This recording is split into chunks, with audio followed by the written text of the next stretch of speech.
So I'm here at the Amazon, one of the Staten Island warehouses, JFK 8. You know, we all know about Trump's fence and build the wall. Well, Amazon has literally erected a wall within the past, or a fence within the past few weeks to make it harder for workers here to unionize. I guess they're taking what they did in Alabama, doubling and tripling down. So I'm here with Derek Palmer. You still work in the warehouse, and you've kind of been leading, along with Christian, who was fired, and a couple others. You're kind of leading this effort to pick up the mantle, I guess, from Alabama and try to get the first union in America with Amazon. So you recently filed with the National Labor Relations Board a grievance because they're already union busting. So I want to get into that. Christian Smalls, everybody should know, he was fired right at the beginning of the pandemic for the sin of, I guess, asking Amazon to care about worker safety.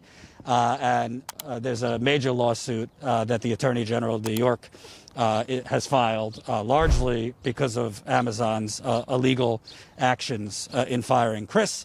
Jason used to work here. Jerry, they fired. So we got basically a lineup of wear it as a badge of honor, I guess, fired Amazon workers and one who's still there. So let me ask you first. Obviously, Amazon in Alabama, we saw unprecedented union busting. So were you already thinking when Alabama was going on? Let me start it here. How did the wheels get set in motion? Because, by the way, this is the tent that they're trying to get people to sign up, union cards and all that.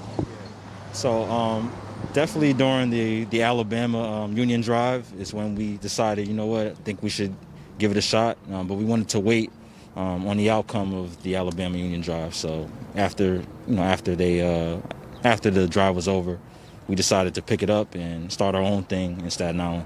Mm-hmm. And talk about already, well, when did they put up this fence? And what was the reasons that they gave? Well, they put it up after one of our barbecues. We held a barbecue for all associates, to come and get some real food, versus the food inside of Amazon, and also to sign union cards and also get information about union cards as well. And right after the day after that barbecue, I guess they saw that it was a huge success. A lot of people were signing up. And then we came back. I believe the next day we weren't here, but the day after that we came back and the fence was here.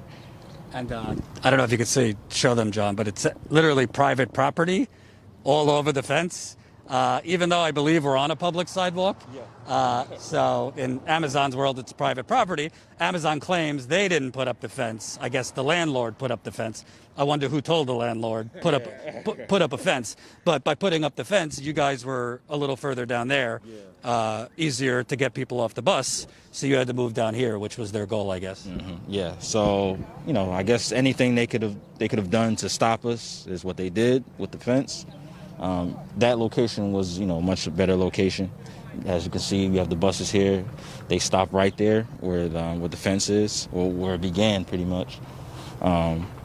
So yeah, they're trying to do anything to stop us. So that fence was the first thing they did. Mm-hmm. And inside, since you're inside there, are you already seeing, Amazon signage and messages talking about how much they care about you and beware of those, labor grifters? Yeah, one thing that really stood out was the fact that they were saying, beware of the vest.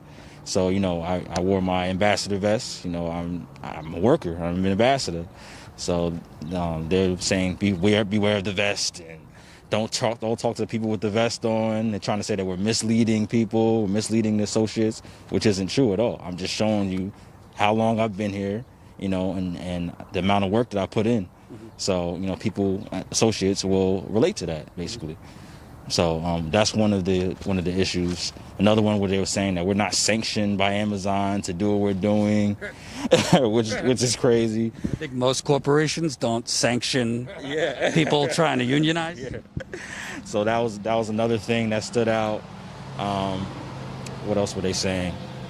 They were saying, oh, don't trust TCOEW. They have financial problems, which isn't true either. So they're just pretty much just making things up. just to discourage workers from signing up or even talking to us.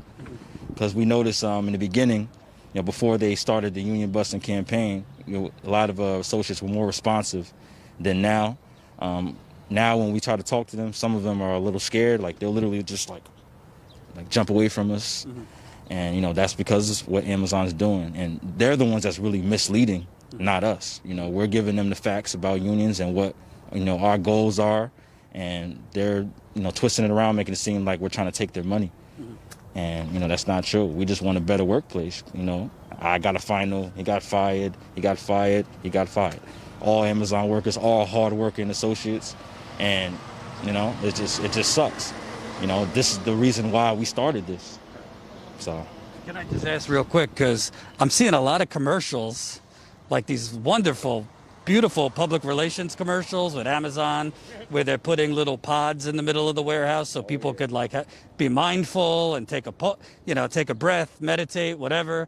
How great they are, that they pay $15 minimum wage, health care, expanded opportunity. Obviously, we've heard from Christian in the past.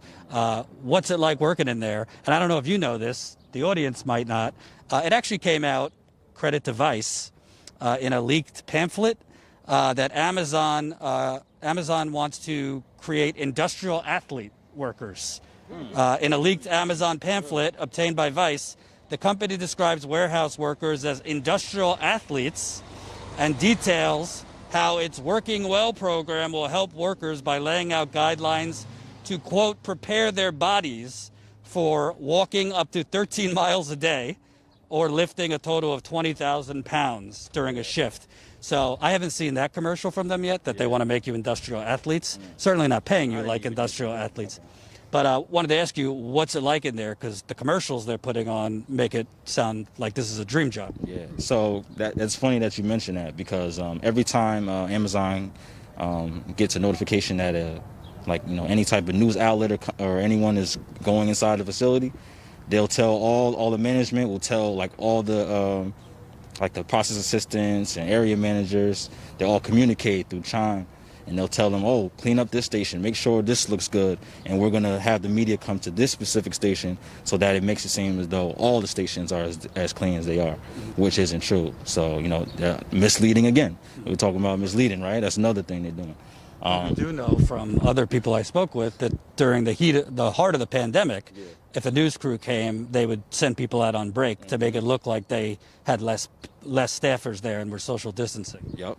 And they'll decrease the workload, so make it seem as though workers aren't working as hard as everyone is saying. They'll do that.